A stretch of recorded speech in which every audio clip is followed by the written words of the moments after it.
हमारा शरीर 5 कोष वाला है।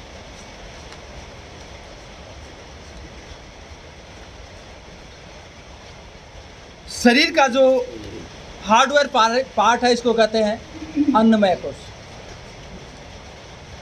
अब अन्नमय कोष में क्या क्या शामिल है? अन्नमय कोष में शामिल है 5 तत्व: अग्नि, वायु, आकाश, पृथ्वी, जल।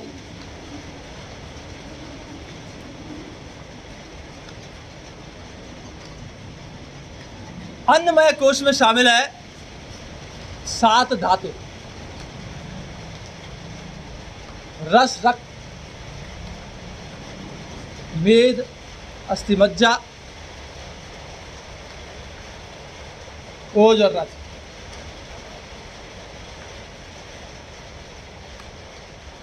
अन्नमय कोष में शामिल है 3 दोष: वात, पित्त और कफ। ये आपका अन्नमय कोष है, हार्डवेयर पार्ट कहते हैं।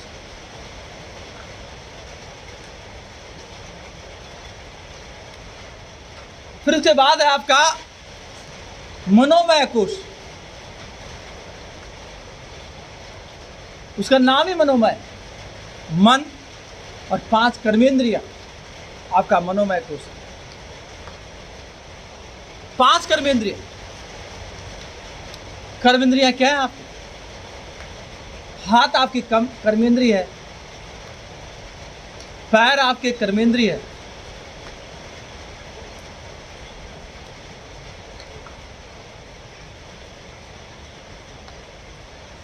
देखिए 5 कर्मेंद्रियां, ये आपका मनोमय कोष।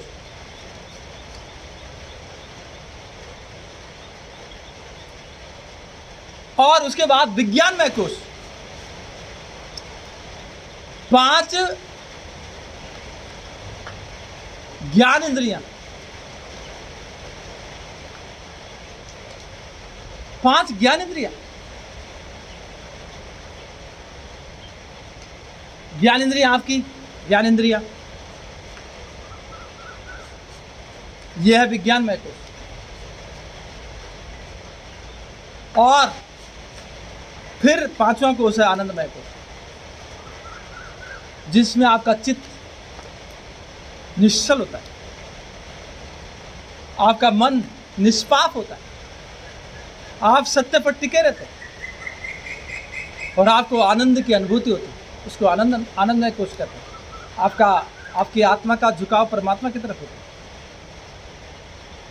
इस तरह से 5 कोषों का ये जो शरीर है, 3 धातुओं का ये जो शरीर है, 3 दोषों का ये जो शरीर है, 3 गुणों का जो शरीर है, इस शरीर की पूजा कैसे होगी? इसकी अर्चना कैसे होती है?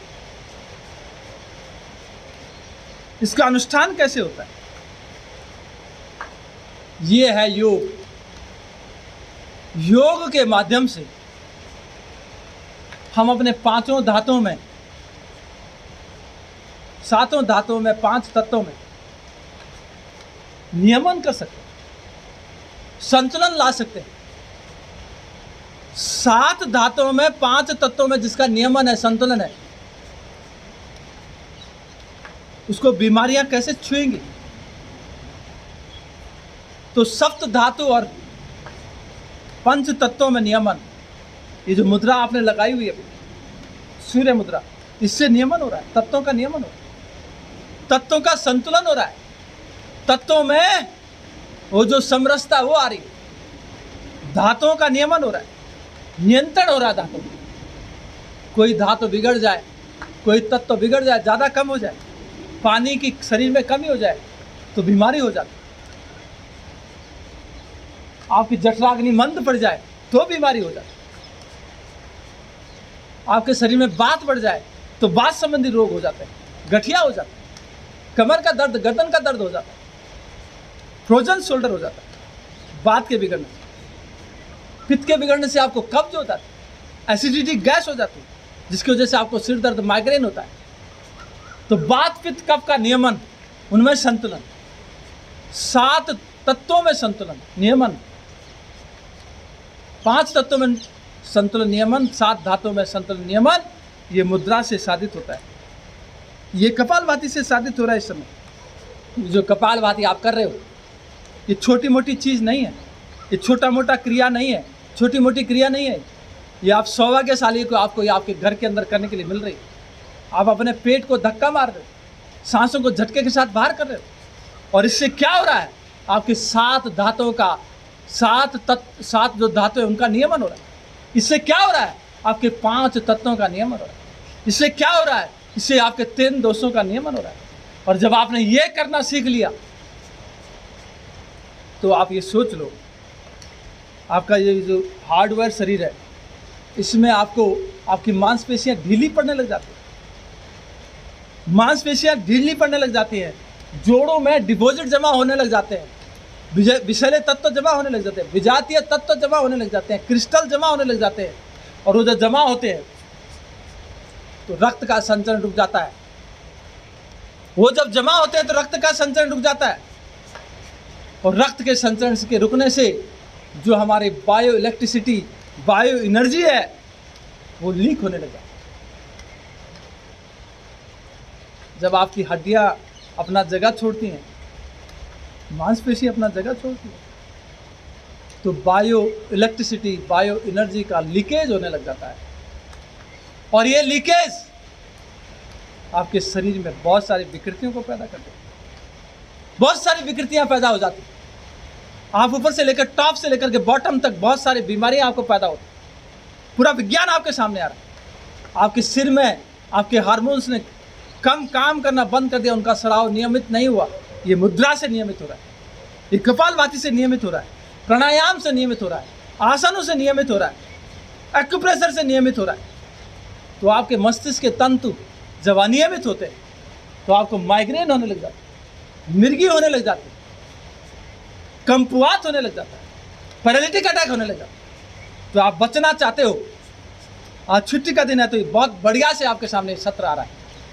तो अगर आप बचना चाहते हो, अभी जो आपने मुद्रा लगाई हुई, सूर्य मुद्रा, आपने अपान मुद्रा लगाई थी, आपने वायु मुद्रा लगाई थी,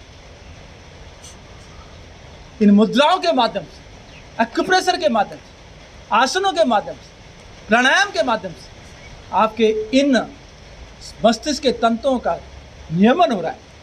और जो मस्तिष्क में होने वाली बीमारियां हैं उनका संतुलन, उन बीमारियों को ठीक करने में मदद करनी ये चीज़ है।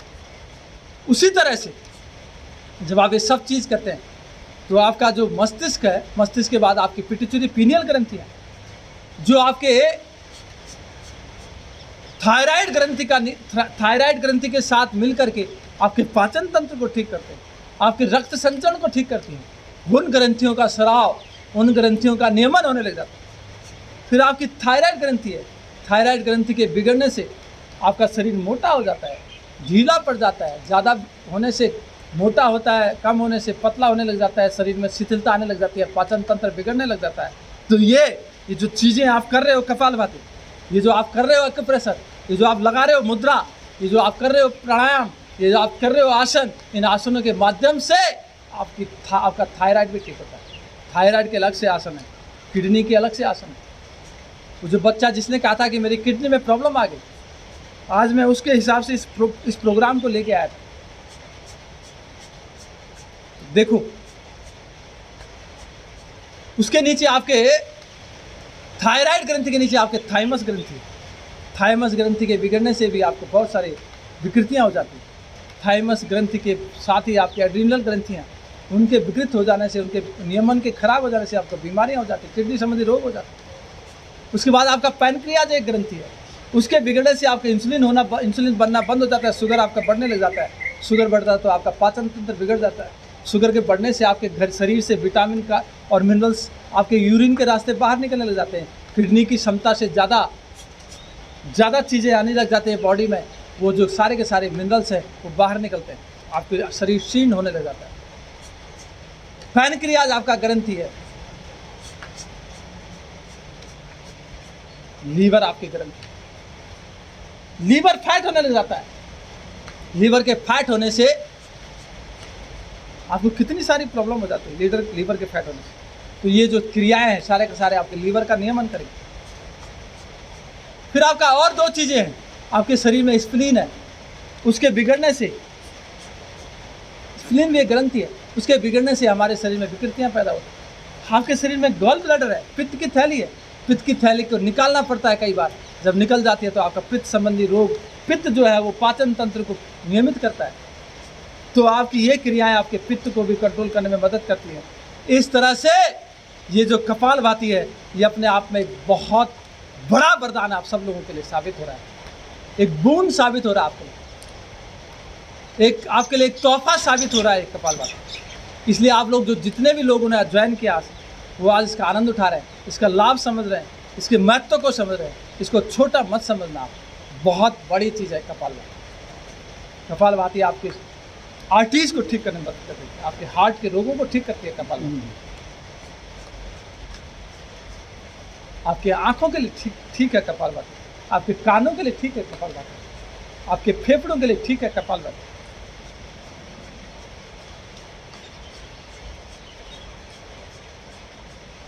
अब आप क्रिया को रोको, चलो ध्यान की तरफ। Let's go meditation now. मूलाधार चक्र से सहस्त्रार चक्र की यात्रा करो, स्वादिष्ठान चक्र से आज्ञा चक्र की यात्रा करो, मणिपुर चक्र से विशुद्ध चक्र की यात्रा करो, अनहत चक्र से निम्न मनस चक्र की यात्रा करो। और इन चक्रों में आपकी शक्ति विद्यमान है, दिव्य शक्ति विद्यमान है, तत्वों को नियमन करने वाली शक्ति विद्यमान है, धातुओं को नियमन करने वाली शक्ति विद्यमान है, दोषों को नियमन करने वाली शक्ति विद्यमान है। और इन चक्रों को जगाना सीखो, इनकी शक्ति को इस्तेमाल करना सीखो, इनका सदुपयोग करना सीखो। और ये ऐसे नहीं होगा, थोड़ा सा आपको तप करना पड़ेगा, त्याग करना पड़ेगा, बलिदान करना पड़ेगा, समय देना पड़ेगा, एनर्जी देनी पड़ेगी, अनुशासन में आना पड़ेगा, तब जाकर ये सब होता है। तो आप चल रहे हो मेडिटेशन की तरफ, ध्यान की तरफ, विपश्यना की तरफ, प्रेक्षा ध्यान की तरफ। ध्यान के माध्यम से आप अपने चक्रों को जागृत करो, मूलाधार चक्र जागृत करोगे तो धातु संबंधी रोगों में लाभ मिलेगा, स्वादिष्ठान चक्र जागृत करोगे तो किडनी संबंधी रोगों में लाभ मिलेगा, मणिपुर चक्र जागृत करोगे तो आपको गैस एंड एसिडिटी संबंधी रोगों में लाभ मिलेगा, अनहत चक्र को जागृत करते हो हृदय संबंधी रोगों में लाभ मिलेगा, विशुद्धि चक्र को जागृत करते हो दमास्थमा और थायराइड में लाभ मिलेगा। अगर आप मनस चक्र को जागृत करते हो तो आपकी हड्डियों में मांसपेशियों में लाभ मिलेगा। अगर आज्ञा चक्र को जागृत करते हो तो आपके मस्तिष्क पिट्यूटरी पीनियल ग्रंथियों में लाभ मिलेगा। अगर आप सहस्त्रार चक्र को जागृत करते हो तो आप मस्तिष्क के तंत्रों में आपको लाभ मिलेगा।